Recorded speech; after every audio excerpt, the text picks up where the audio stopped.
Economic news. Arizona's unemployment rate spiked last month to a staggering 12.6%. That's less than the national rate of 14.7%, but it's still most likely a record high for the state. The private sector lost over 250,000 jobs at a time of year when business usually adds around 8,000 workers.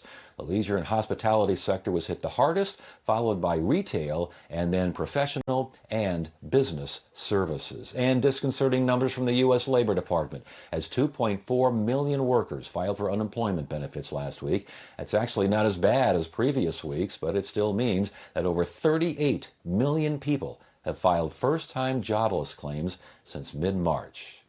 A semiconductor company based in Taiwan recently announced plans to open a $12 billion manufacturing plant that could mean over 1,000 jobs in the Phoenix area. For more, we talked to Sanjeev Khagram, Dean and Director General of the Thunderbird School of Global Management. Sanjeev, good to see you again. Thank you so much for joining us. What is TSMC? Well, TSMC is one of the largest chip manufacturers in the world based out of China, actually out of Taiwan. They have facilities in China. They have facilities in other parts of the United States. And now they've just signed a deal to set up something here in Arizona. And so we're very excited about that, certainly for the state. Yeah, let's talk about that deal. Semiconductor plant, $12 billion plant. When we hear about a $12 billion plant, what does that mean? $12 billion in what sense? And where's the money go to? Where's it being spent? Well, that's a major facility, and it's mostly technology. It's a major construction project with huge amounts of technology.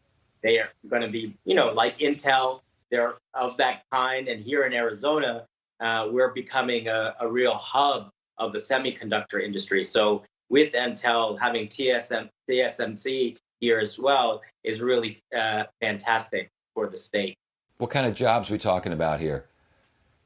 We're talking everything from very, very high technology, sort of high-level technicians and technologists, scientists, production managers, the full range. We're talking about at least 1,000 jobs, perhaps even more than that.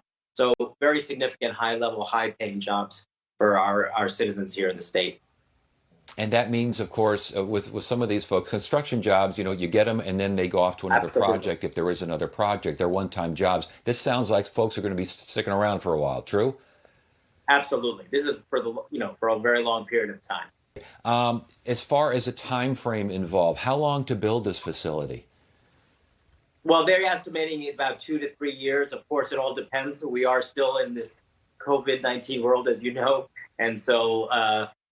Depending on the contingencies and the uncertainties of that, we think about 2 to 4 years it should be online, perhaps sooner. Okay, and any indication as yet where this will be built? We keep hearing Phoenix. Will it be built in Phoenix proper? Do we have any idea as yet? Well, I think there's a big hope and aspiration for it to be in Phoenix. Mayor Gallego certainly has made a strong pitch, and we support her for that as proud residents of Phoenix at the Thunderbird School. But I think they're still deciding on where it's actually going to be. I think the important thing is to recognize is that while this is such a major investment for us as a state, it's a relatively small part of TSMC's larger global operations.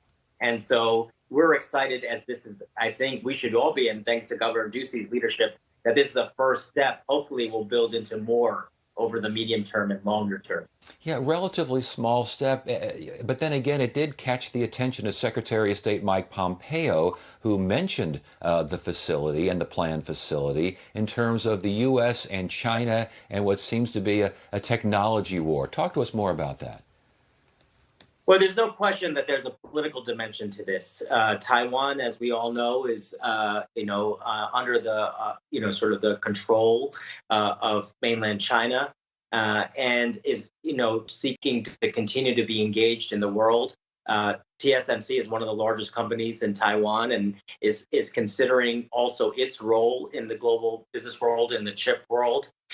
For us in the United States, we're seeing that President Trump and the Trump administration wants to send signals to our Chinese counterparts that they're very serious about ensuring that manufacturing returns home. We know that that's the case with respect to the pharmaceutical industry and medical supplies, given the pandemic. equally so on the technology side. And of course, chips being a central part of everything that's happening in terms of what's called Industry 4.0, artificial intelligence, mobile telephony, all those things. This is a very critical signal, even if not a major size in terms of volume of chips that are going to be manufactured. It's interesting that the signal is being recognized. Is the U.S. falling behind in terms of technology to China?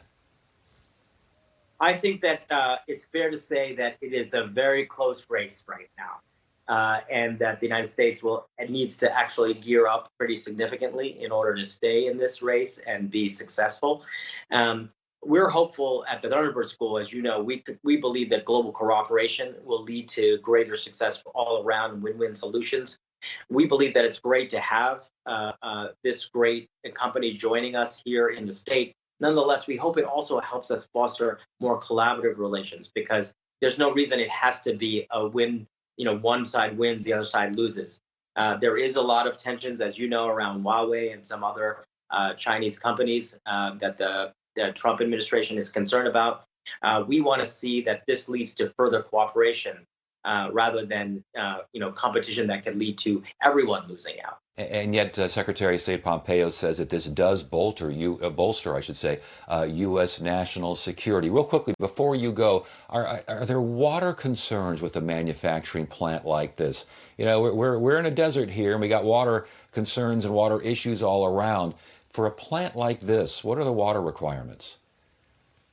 The water requirements are pretty significant, but given what our utilities are doing in terms of water savings, the aggressive plans by SRP, I think we should be fine on that front. But it's something that we as citizens and certainly partners in the state need to pay close attention to.